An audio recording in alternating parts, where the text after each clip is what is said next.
Many of the companies, tenants, and individual investors we've talked to since March 17th have stressed over the concerns about the effects of COVID-19 on their real estate strategy. You may be feeling similar frustration brought on by the uncertainty of this pandemic. In this series, we'll advise you on how to 1. Avoid the coming pitfalls, 2. Identify the trends to watch out for, and 3.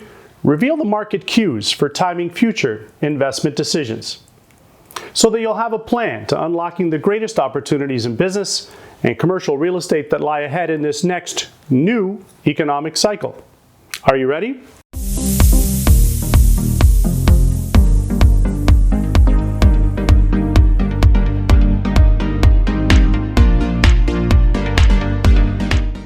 Make sure you stick around because we're about to unlock opportunities in the Greater Toronto Area real estate market for 2020 and beyond.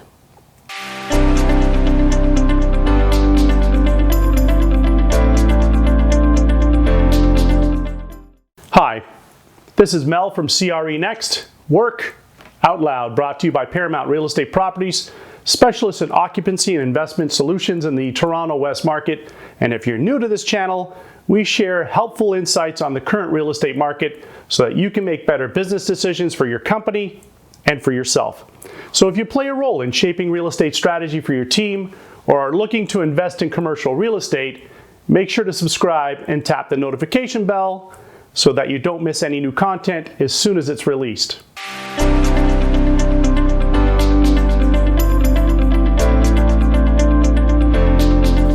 Today's episode is a special presentation I'm so proud to have shared with our clients and now with you, given all that we've been through in this pandemic after the last few months.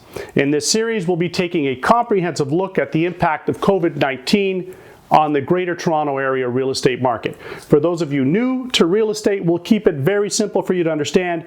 For those of you who are seasoned vets, you'll find the data here very interesting and relevant. Since we'll be taking in a lot of information, feel free to pause this presentation anytime to explore in more detail some of the data introduced to you here. Now, if you're ready, we're going to unlock opportunities in commercial real estate post-COVID-19 just for you. So the economic situation in Toronto caused by the pandemic is pretty complex. Like a combination lock, we have concerns about getting sick, getting work done under a province-wide emergency, fearing for our jobs, and running out of cash. But when you identify the sequence of events, like a sequence in a code, things become a little less confusing to understand, and any new foresight gained gives us the ability to unlock potential wealth. Crisis, in this case, equals danger, but crisis could also equal opportunity. Although nobody could have perfectly predicted the trajectory of this virus, we could try to eliminate the unknowns, those variables causing uncertainty, the source of all our stress. And we can certainly define the sequence of events likely to unfold based on events currently happening elsewhere around the world, just like picking a combination lock that holds secret the rewards that lie ahead. So what do we need to understand in order to pick this lock? What 4 economic elements do we need to study that make up the sequence to unlocking future opportunities? Well, 1, the first unknown digit is description. We need to determine what we've been dealing with. Secondly, analysis. What is the timeline to ending this pandemic mess? And where are we within it? Thirdly, explanation. What does a post-COVID-19 recovery look like? A rebounding V-shape versus a subtle U-shape? And lastly, prediction. We need to make logical assumptions based on the history and current data to make responsible predictions about future opportunities, like what is a temporary fad versus what has a long-lasting impression. For real estate strategists, decoding these 4 unknown variables will eliminate the uncertainty, the frustration, the stress, so as to unlock that rewarding plan that's going to help you time investment decisions, both personally and for your business. So stick with me into this next section. We're going to break that code together.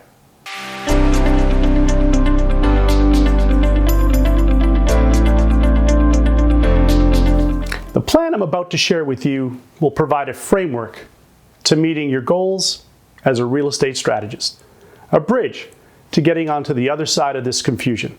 It all starts with understanding that first variable, description. What have we been dealing with? As on the date of taping this episode, it's July 1st, Canada Day. The worst seems to be behind us, and we're just coming out from healthcare purgatory, a state of temporary suffering or misery, and economic limbo, an uncertain period of waiting for decisions or resolutions to pass, both reminiscent of the market turmoil following the tragedies on 9/11. In either case, we were somewhat frozen in time. No boom, no bust, similar to being in suspended animation brought on by a virus and medicated by government policy. So, which is it? A healthcare crisis or an economic crisis? Well, we know now that unlike in 2007 and 2008, the problem isn't systemic. We're not in economic freefall. The banking system is in a much stronger position today than back then. The fourth quarter of 2019 was the second highest real estate investment trading quarter in Canadian history. Corporate earnings, projections leading up to March 17, 2020 were positive. And although we may have been riding the tail end of an 11-year bull market, GDP in Canada was still expected to continue at about 2% for the year, which is still the target. So, if it weren't for the sudden global interruption in trade and commerce by an extremely aggressive and deadly flu virus, it could have remained business as usual until the next US election in November. So, it's been a healthcare crisis for now. Depending on the total length of time it takes to flatten the first wave of infections and suppress potential second and third waves, then yes, we could unintentionally transition into an economic crisis. StatsCan reported April GDP had dropped by 11.6% from March. That's the temporary bottom, most likely the worst we'll see. It's important to note, however, it's highly unlikely that any downturn will resemble a depression, because this time central banks around the world were ready, willing, and able to ensure market liquidity. Yes, they're printing lots of money to offset government spending and had been buying up Canada mortgage bonds at a rate of $500 million per week, which may seem risky, but inflation will not be a threat because they're not effectively adding new money into circulation, just simply replacing what's been lost due to the pandemic. The Consumer Price Index for May dropped to negative 0.4% as the velocity in which money exchanges hands is neutralized to some extent as the momentum of our economy staggers and stutters between succeeding infectious waves. So okay, we're dealing with a prolonged interruption in the economy caused by a healthcare crisis and controlled by a government healthcare guideline that, if persists, could influence our ability to bounce back in short time. Otherwise, the economy was in pretty good shape prior to the shutdown. To summarize, the keys to cracking this first unknown variable is by defining we're not in economic freefall as in 2007 and 8, so there's no fear of depression. The current downturn is man-made to a degree, influenced by government policy and central banking strategy to help cope with a pandemic. And so, a slow, precise, surgical approach to policy will help us kickstart the next new economic cycle, which should easily last for another 10 to 12 years after the coming November US elections. Political posturing in the US will drag this out at least until then. Hang on, we're just getting started. Let's unravel more of what the future holds for us in this next section. Stick with me.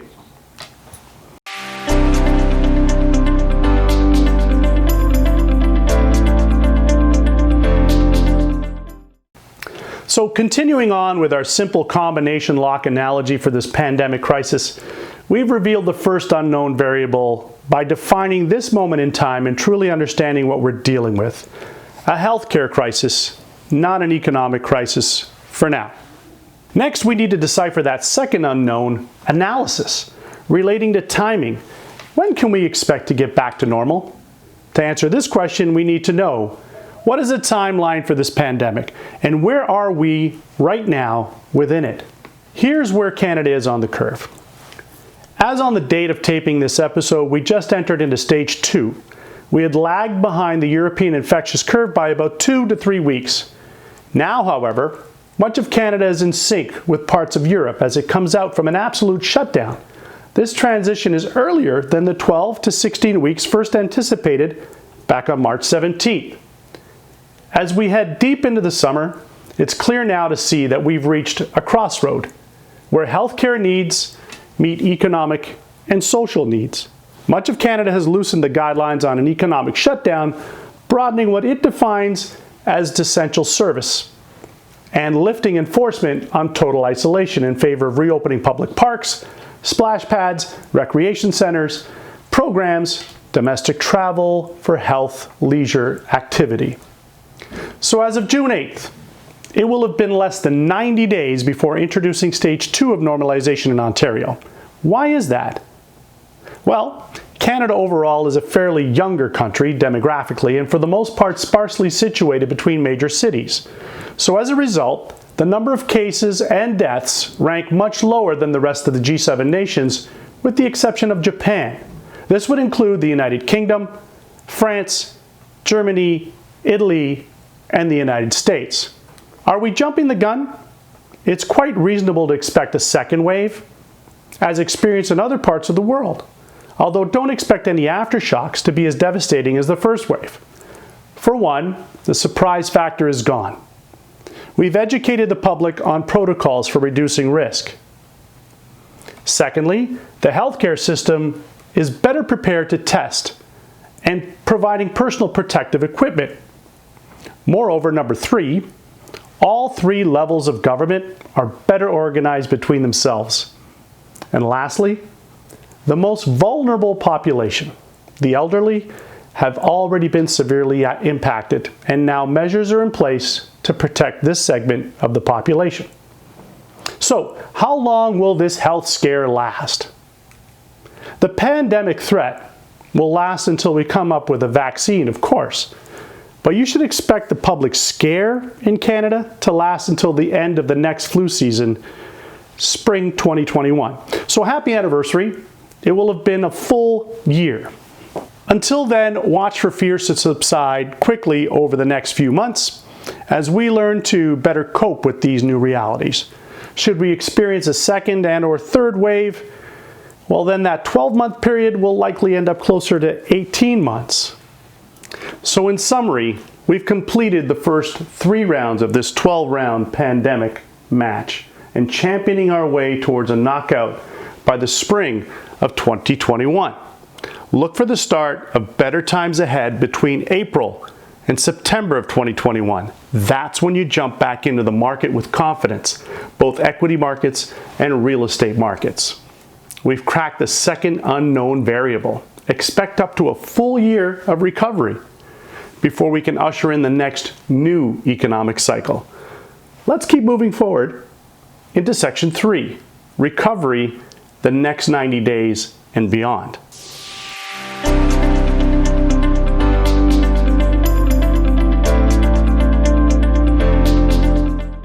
Based on what we learned in the previous 2 sections, there's a light at the end of the tunnel.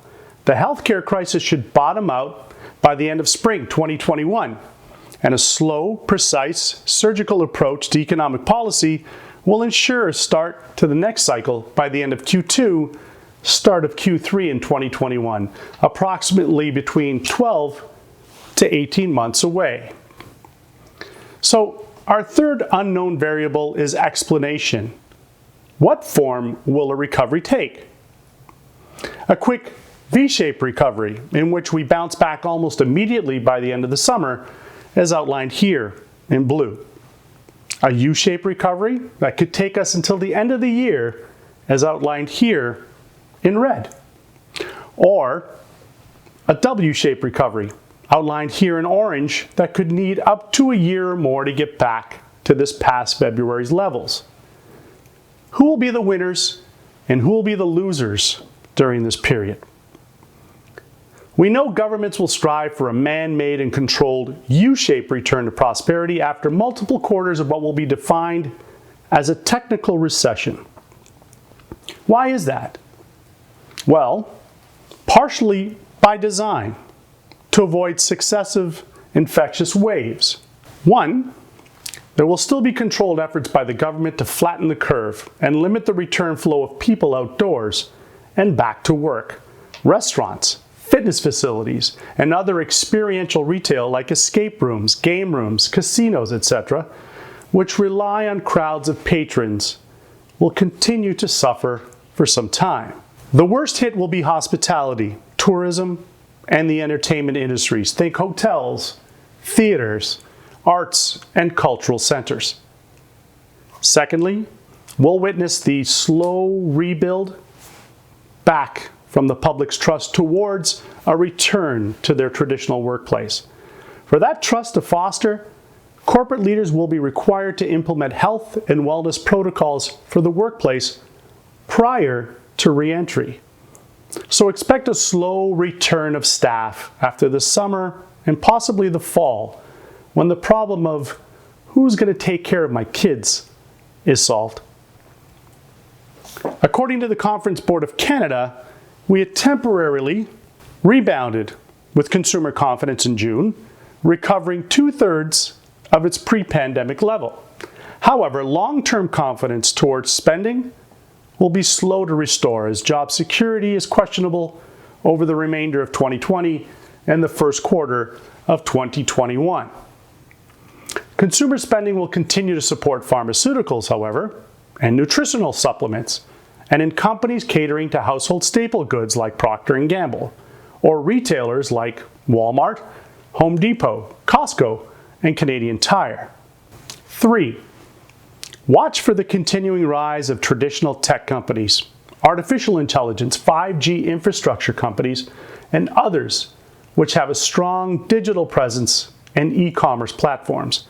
The FAANG companies, which include Facebook, Amazon, Apple, Netflix, Google, as well as Shopify, Microsoft, Bell, and Zoom, the virtual meeting app. Supply chains, construction, and manufacturing will recover slowly over the next year, as any remaining safety restrictions will be lifted on physical distancing in the workplace. Checkpoints for cross-border logistics and inspections on international shipping by air or sea will also be lifted slowly over time. This slowdown in speed for delivery of products will further encourage a push away from globalization and our detrimental reliance on international supply chains. So the transformation towards domesticating our most critical industries will decrease productivity in the short term and increase manufacturing costs as we adapt over the long term. The move from a just-in-time ideology to a just-in-case inventory of goods will affect these efficiencies. So with that said, it won't be a U-shaped recovery, but rather a bumpy roller coaster ride along the bottom between potential second and third infectious waves throughout the course of the coming summer, fall, and winter seasons. A shaky W-shaped recovery until Q2 or maybe Q3 of 2021. Let us remember, true explosive growth in the economy comes from the synchronicity between industries and other international markets. But since each continent, and more specifically, each country is experiencing their own individual wave, then the cadence for growth and prosperity among developed nations will be out of sync and out of harmony for a while. And now it's about to get really good. As we open that lock together, stay with me for this next section. Are you ready for the next 10-year bull run?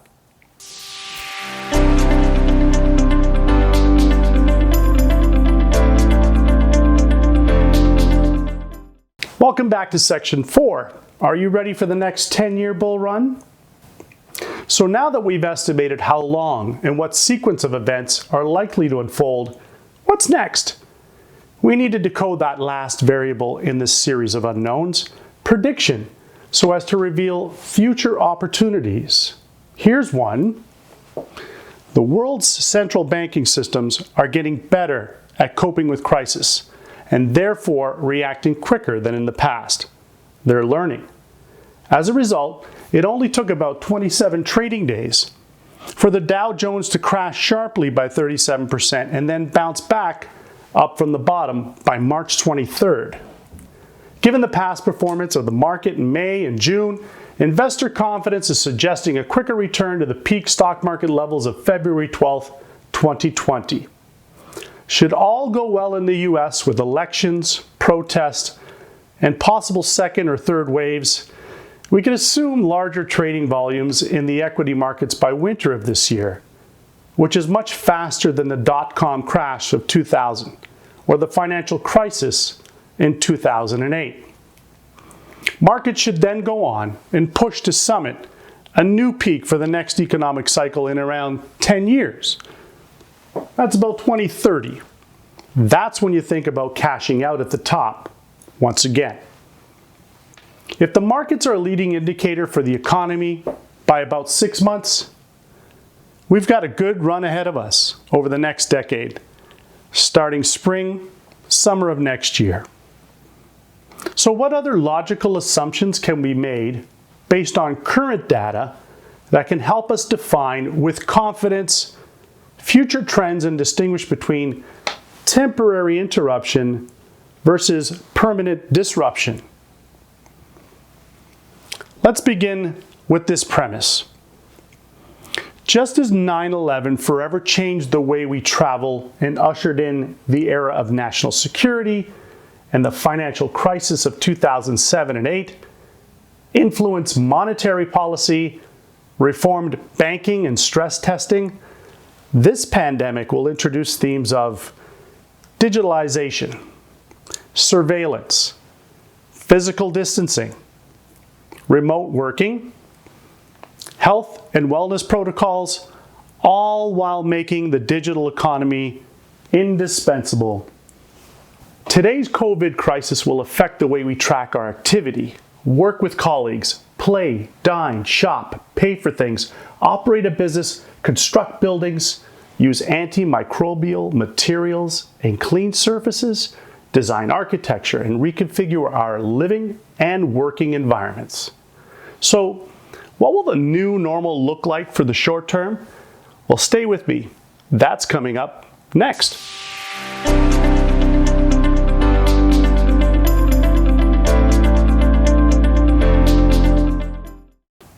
Welcome back to Section 5, the new normal. The next 90 days, starting June 8, 2020, marks Phase 2 and then Stage 3 of a gradual re-entry back to work. What will that look like? First to return will be the human resource leads, administrative support staff, warehouse workers, and of course IT and cybersecurity specialists to support those working remotely in sales, operations, finance, and other white-collar executives most likely to be brought back to work more permanently in Phase 3. Office environments will realign foot traffic to flow clockwise so as to create one-way corridors, minimize encroachment of a 2-meter envelope of protective space. Just as colleagues in the office might be time-sharing the headquarters by splitting up in teams and alternating their visits every other day, manufacturing and possibly construction may adopt multiple work shifts in an effort to maximize space between workers. More thought and money will go into stepped-up cleaning and disinfecting practices, which will include a ton more sanitizer stations and signage reminding you to keep your distance. Masks and gloves will be encouraged to be worn wherever possible. Elevator rides up to the top of the office will see cab floors marked and delineated to minimize contact and breathing on each other. Of course, not everyone will feel comfortable returning back to the worksite as long as there is a residual fear of riding on public transit, the GO train, the subway, buses, or Uber. Look for a sharp rise in bicycle sales and the creation of bike lanes over the warmer months as people try something different. For those who can resist, they will remain working remotely, so expect laptop sales to rise, home office furniture and equipment and upgrades to internet access plans to become more popular. the federal government's immigration policy paused. So application processing for permanent residency, student visas, and non-resident workers affects rental housing, student housing, and long-term hotel stays. Universities and colleges will struggle from the lack of collecting international student tuition fees. These higher learning centers have become increasingly dependent on revenues from international students to remain profitable. But with that gone temporarily, look for our kids to be taught online until that gets sorted out. Almost all the jobs lost in March were in low-paying occupations and temporary work. Although that sounds promising, not really, as that will continue to hurt the youth as typical summer employment vanish for this year. So then, what is temporary, and what will have come out of this pandemic having a lasting impression? Temporary. Physical distancing. Masks and gloves worn in the workplace. There is no way we can keep this up forever. This is all a political and corporate virtual signal to demonstrate good character, moral correctness, and create goodwill branding. But it's just not sustainable. Temporary. Stalled immigration. Pre-COVID-19 demand was made up of approximately 350,000 new entrants to Canada in 2019, plus another 150,000 non-permanent residents, of which 40% of that population finds its way back into Ontario, and 35% specifically settling here in the Greater Toronto Area. Banks, housing, manufacturing, construction, transportation and logistics, agriculture and forestry, mining and natural resources, fishing, medical, universities and colleges, to name a few industries, will all be immediately affected around Canada. Temporary. Government relief programs. The country can't afford to keep subsidizing everyone, every business, and every industry indefinitely. The shock in our economy might come at the end of the second quarter of 2020, when fiscal reporting for that period will reveal the true devastation from this pandemic and determine the permanent survivors. Temporary. The trend towards extreme densification of condominium developments, rental apartments, residential townhomes, student housing, etc. A 400 square foot apartment on the 65th floor with no balcony seems very congested in a time of a pandemic. People will pay more to avoid living in a congested environment. Temporary. Fortunately, some nursing homes and senior living care centers have been watched over by the Canadian military and paired up with local hospitals to ensure quality of care to the elderly. This strategy could plant a seed towards nationalizing the needs of the most vulnerable, but unfortunately, it may only be temporary, as many of these facilities are for-profit businesses and not covered through Medicare. So what might become permanent? Hybrid work schedule. For those whose jobs can accommodate, expect a blend of working remotely and then collaborating with work hub environment. Perhaps 4 days a week at the office, Fridays from home. Permanent. We have become digital by default. Fears of future pandemic and demand for touch-free products and services will accelerate the implementation of 5G, the Internet of Things, make home-based offices and businesses more feasible, drone delivery, autonomous trucking, automated facilities, and the AI learning of consumer behavior. Permanent. Deglobalization and perhaps nationalization of critical industries. Essential goods will be encouraged to be manufactured locally with critical supply levels maintained on hand at all times. That's good for NAFTA 2.0. Permanent. Trade diversification away from China. Although Canada and Mexico might be the net gainers of the U.S. decoupling its trade away from China in favor of reshoring and onshoring many industries back to North America. Permanent. Urbanization. Although many younger people renting in urban cores have returned back home temporarily due to the closing of schools and the lack of temporary jobs, ultimately the opportunities for this generation will gravitate back towards city centers. The live, work, play, and learn philosophy of designing communities in downtown cores will remain viable, while secondary and tertiary markets will benefit from the reverse migration into the suburbs as metro links and public transit lines become more robust and reliable around the Golden Horseshoe. So remember, the new normal is abnormal. The best way to determine what is most likely to be temporary versus permanent is to put yourself in the shoes of a CEO who owes a fiduciary duty to their shareholders in achieving the best return on investments and maximizing profitability for the company.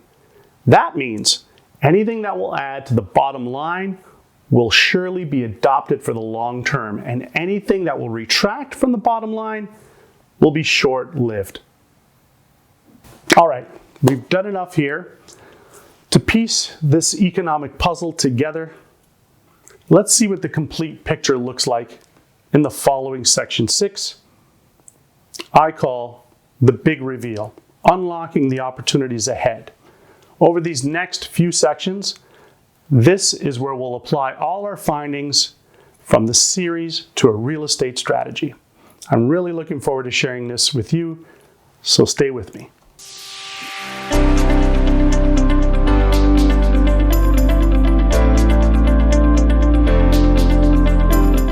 We did it! In previous sections leading up to this point, we revealed all 4 unknown economic elements needed in our simplified analogy to pick the combination lock that holds secret future opportunities lying ahead in real estate. Let's take a brief moment here to recap everything we've learned thus far. So that first unknown digit, description. This is a healthcare crisis, not an economic crisis yet. Second unknown digit, analysis. Barring further intervention by government healthcare policy or recurring infectious waves, it will take 1 full year at least before economic recovery begins in 2021. The third unknown digit, explanation. Recovery will take the form of a bumpy W-shaped roller coaster consisting of temporary ups and downs until midway of next year. The fourth unknown digit, prediction. This pandemic will usher in the acceleration of a digital revolution, cementing long-term winners in 2 areas, health and wellness and technology. Demographics show us the baby boomers entering their retirement years and the millennials entering their career earning years will embrace both industries routinely. The truly big winners are those companies that marry these 2 streams as their core product or service. So how does this all fit together? This revelation that we could apply to real estate strategy. What real estate opportunities will make the best investment plays over the course of the new economic cycle? Well, that's a segue to our next chapter, understanding the future opportunities in real estate. That's section 7. I want to thank you for sharing your time with me. If you like today's content, press the thumbs up icon and subscribe to this channel. Send me your comments, good, bad, or indifferent, so that we can better shape future broadcasts. And don't forget to tap on the notification bell below so that you don't miss any new content as soon as it's released.